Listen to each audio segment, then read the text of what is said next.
வரும் சட்டமன்ற தேர்தலில் ஒவ்வொரு கட்சியிலும் அந்தந்த தொகுதி மக்களிடையே எதிர்பார்க்கப்படும் வேட்பாளர்கள் யார், அவர்களின் பின்னணி என்ன என்பதை தற்போது பார்க்கலாம். திமுகவில் ஒய் பிரகாஷ் கடந்த முறை போட்டியிட்டு வெற்றி பெற்று சட்டமன்ற உறுப்பினராக உள்ளார். எஸ்.கே. சத்யா தற்போது ஓசூர் மாநகராட்சி மேயராக இருக்கிறார். ஆனந்தையா ஓசூர் மாநகராட்சி துணை மேயர். இவர்களில் ஒருவர் போட்டியிடுவார்கள் என கட்சி வட்டாரத்தில் பேசப்படுகிறது.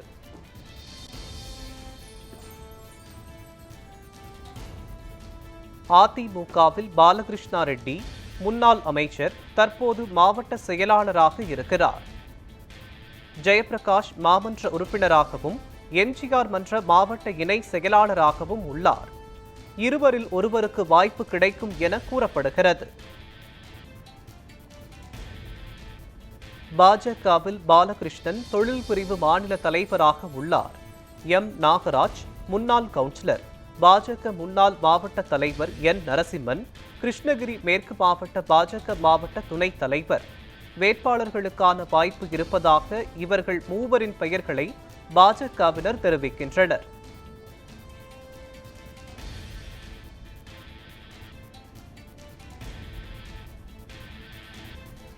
இதேபோல் பாஜக கிருஷ்ணகிரி மாவட்ட முன்னாள் தலைவரான முனிராஜ் வேட்பாளராகும் வாய்ப்பு பெறுவார் என அவரது ஆதரவாளர்கள் கூறுகின்றனர்.